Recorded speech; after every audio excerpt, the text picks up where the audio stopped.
Muy buenas noches, mis queridos hermanos y hermanas en Cristo, donde quiera que se encuentren.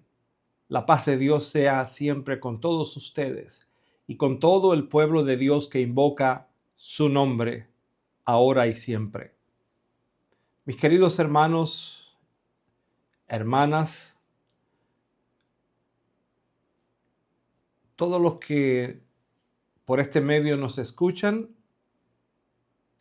como habrán notado, habríamos tenido una pequeña pausa motivado por o a razón de muchas razones, valga la redundancia, de viaje, de salud, tanto nuestra como de otros miembros de la familia, logística en general.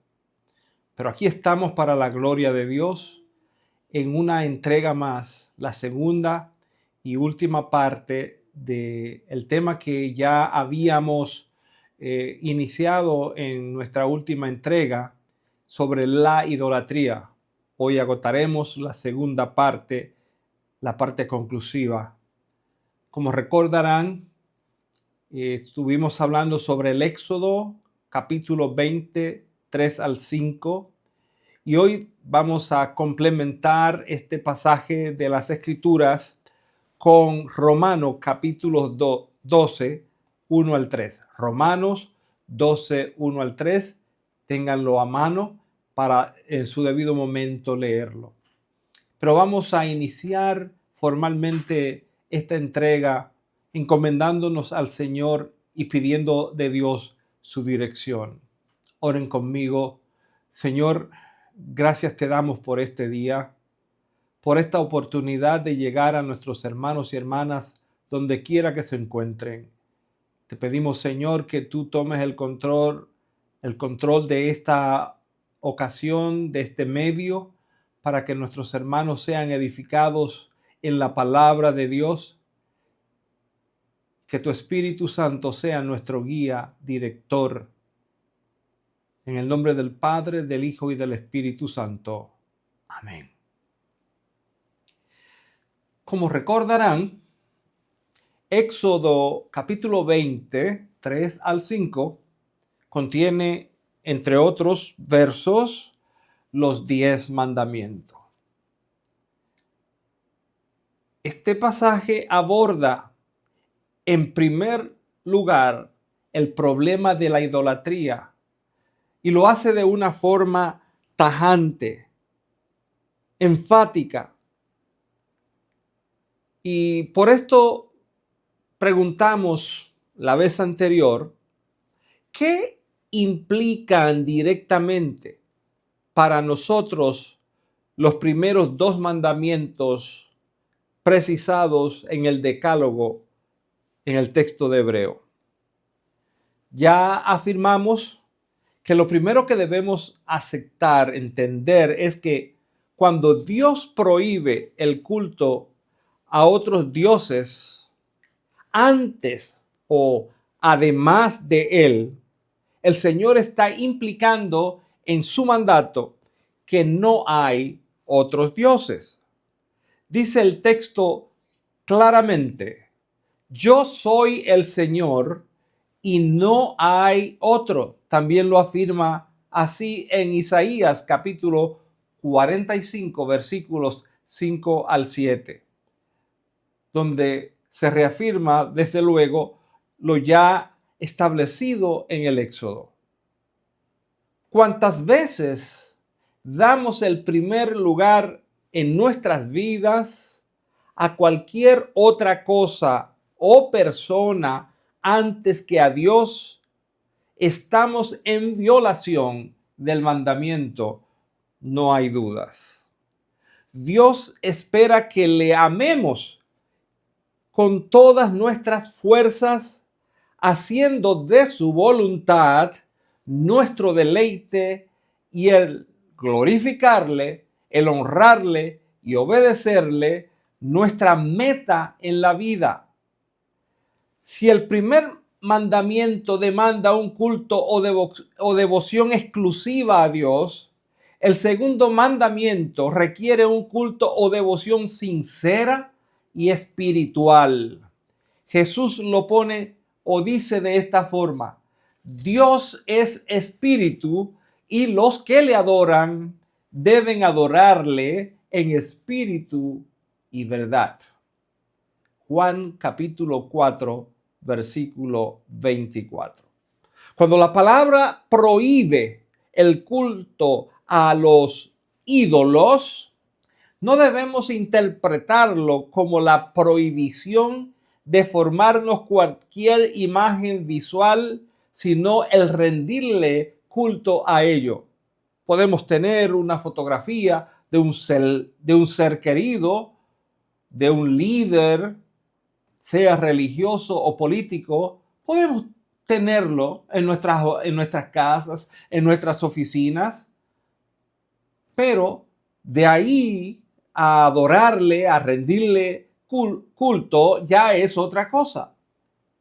Igualmente, la prohibición implica cualquier forma externa o material de culto vacío o carente de un valor netamente espiritual, como sería, por ejemplo, el pretender acercarnos a Dios de labios con palabrería bonita cuando nuestros corazones andan lejos de Dios. Isaías 29, 13 y Marcos capítulo 7, versículo 6. En este momento, entonces, creo que podemos escalar el asunto, el tema. Necesitamos preguntarnos, formularnos algunas preguntas, pero vamos a atender a esta. ¿Cuáles otras cosas podríamos identificar hoy día y llevarlas a la categoría de ídolos o de idolatría? Si está claro para mí, pregunto, si está claro para mí que he quitado de mi vida y de mi derredor privado toda forma de imágenes, iconografía, pinturas, estatuillas, etcétera, a los cuales de alguna forma usábamos o usaba yo rendirle culto, oración o devoción, ¿podría yo aún así estar practicando alguna otra forma de idolatría?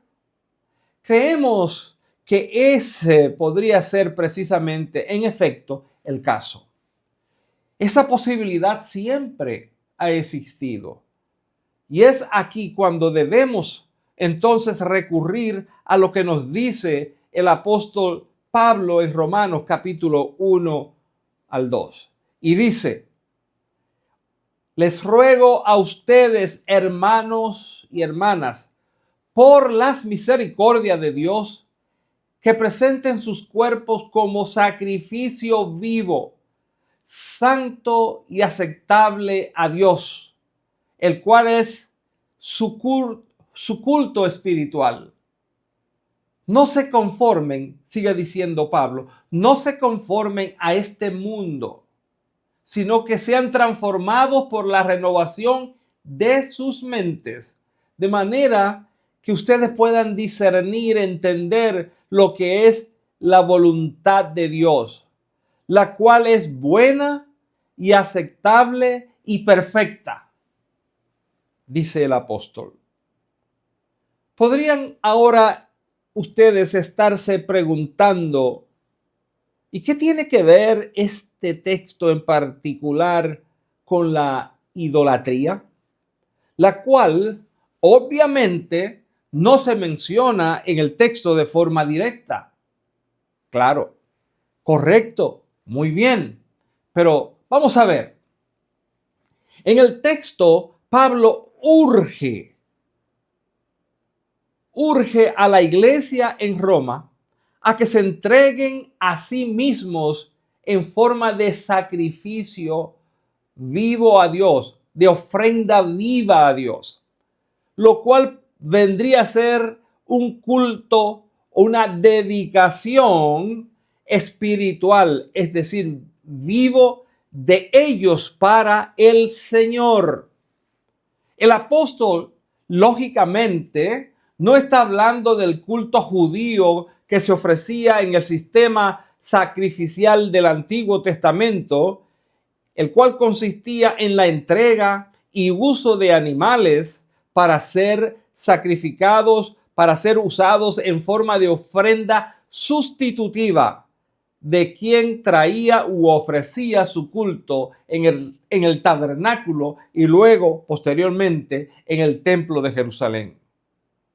Pablo encarecidamente ruega a estos hermanos de Roma a consagrar, a dedicar a Dios sus vidas en su totalidad. Nótese pues que la invitación textual dice, les ruego, les suplico, dice el texto literalmente, os ruego. En inglés, beseech, es una solicitud, es una petición intensa, fuerte. Les ruego que se presenten, que presenten sus cuerpos en vivo sacrificio, santo y aceptable a Dios. Nótese por igual que Pablo no diferencia en este texto al cuerpo, es decir, en griego soma, lo que somos físicamente, no lo distingue del alma o el espíritu, el neuma. En otras palabras, el apóstol está pidiendo a sus oyentes, a su audiencia, por una completa dedicación de ellos al Señor. Esa dedicación implicaba una diferenciación de ellos con respecto a la cultura o el mundo que les rodeaba, por lo que de inmediato les pide o les instruye a no dejarse conformar a la cultura, al mundo en que ellos vivían, a la cultura inmediata. En la cultura greco-romana había deidades para todos los usos y necesidades, para todos los gustos y sabores, desde el culto a un hombre, el César, hasta el culto al dios Sol, al sexo, Eros, etc. Habían de todas clases. Al igual que entonces, esa realidad nos combina a nosotros, nos obliga a los cristianos a vivir de una forma que agrade a Dios antes que conformarnos a los valores y o la cultura en que nos movemos, en que vivimos. Brevemente, hermanos, usemos una figura gráfica y elocuente de lo que Pablo nos habla o les habla a los romanos. Y vamos a utilizar la física, la ciencia de la física. Con sus leyes, esta nos enseña que toda sustancia líquida toma, se moldea o adapta a las formas del o los recipientes que los contienen. Si observan esta botella que contiene agua, es de forma diferente y el agua se ajusta a ella. El apóstol está pues diciéndonos que eso no puede ser así con respecto a la vida y o el modo de ser o de comportarnos de quienes nos llamamos cristianos. En este sentido, los cristianos estamos llamados, combinados a formarnos en base a una contracultura. Subrayo, a vivir en una especie de contracultura. Necesitamos antes bien conformarnos según los valores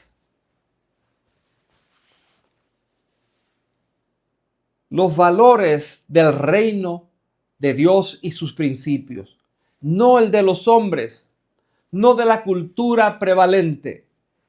Esta opción, hermanos, esa opción de ser diferentes le costó la vida a muchos cristianos y aún sigue costándonos. Le costó a Esteban morir apedreado y convertirse en el primer mártir cristiano. Al apóstol Pedro le tocó el morir crucificado con la cabeza hacia abajo. A Pablo le costó morir en la cárcel. A Juan en su destierro de la isla de Patmos. Y a muchos millones de otros fieles creyentes en Cristo le tocó morir devorado por los leones en el famoso circo romano, del cual aún quedan partes importantes de sus ruinas en la ciudad moderna de Roma. Pero, y aquí aterrizamos un tanto, Pedro, para vergüenza y dolor nuestro, hoy día hay muchos cristianos e iglesias que decimos sí a la cultura woke, al chantaje y a la politiquería barata de nuestras mal llamadas democracias liberales o progresistas. Muchos decimos sí al sexo y erotismo sin control y vendido al por mayor y detalle en nuestras redes sociales. En muchos hogares hemos expulsado, sacado a Dios de nuestros medios, sustituyéndole por los ídolos del trabajo, por el dinero, por los autos de alta gama que no podemos costear. Sustituimos a Dios por el entretenimiento desmedido, por las drogas, por el alcoholismo, y la lista es interminable. Esas cosas también son formas idolátricas que nos destruyen como individuos y como sociedad.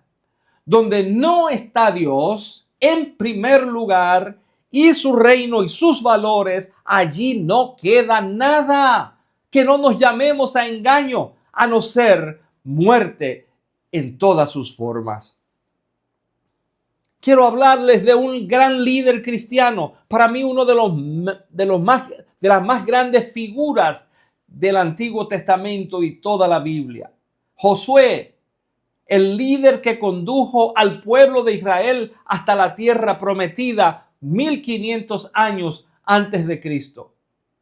En el momento necesario, cuando el pueblo por él conducido prevaricaba y dudaba, estaba indeciso, cediendo a la tentación de seguir a dioses paganos, Josué les confronta, capítulo 24, 14 y 15, y les dice: ahora por tanto, honren al Señor y sírvanle en sinceridad y en fidelidad. Desechen los dioses que sus ancestros sirvieron más allá del río y en Egipto, y sirvan al Señor. Ahora, si ustedes no desean servir a Dios, escojan hoy a quién han de servir. Sean los dioses a quienes sirvieron sus padres o a los dioses de los amoritas. Pero una cosa deben estar claro, subrayo yo. Pero en cuanto a mí y mi familia, dice Josué, nosotros, él y su familia, completitos, nosotros serviremos al Señor. Y la pregunta es, antes que terminar, y nosotros, usted que está en casa viéndome, usted que es miembro de una iglesia, usted que tal vez es pastor, o que tal vez nunca ha visitado una casa de Dios, un pueblo, una congregación, ¿cuáles dioses tenemos por delante del Todopoderoso? ¿Por quién les hemos sustituido? En esta materia, hermanos y amigos, no hay un punto u opción neutros. Es una elección entre la luz y la oscuridad, entre muerte y vida. De eso podemos estar seguros. ¿Cuánta muerte a diario en todas partes del mundo? ¿Cuántos cristianos hoy día también mueren por el testimonio y por renunciar a dioses paganos para servir al Señor Todopoderoso? Josué, Esteban, Pedro, Pablo, Juan y los millones de cristianos mártires que le han seguido hasta los tiempos modernos, como el primero, escogieron al Señor su Dios. Toca a usted, hermano o amigo, hermana, decidir a quién ha de seguir o escoger entre la luz y la oscuridad, entre las tinieblas y la luz de Dios, la luz de la verdad del Evangelio. Esa es una opción impostergable. Es una opción que no tiene puntos intermedios. Como decía ese gran líder de todos los tiempos, pero en cuanto a mí y mi familia, nosotros serviremos al Señor. La paz de Dios sea con todos ustedes y con todo el pueblo de Dios, ahora y siempre. Hermanos, compartan este contenido. Háganlo llegar a muchos. Déjennos saber sus reacciones. ¿Qué ustedes creen? Si alguno de ustedes quiere hacer una confesión de fe y venir a los pies de Cristo, optar por la opción de Dios, háganoslo saber en los comentarios al pie de este contenido y nosotros entraremos en contacto. Que Dios le bendiga. Amén.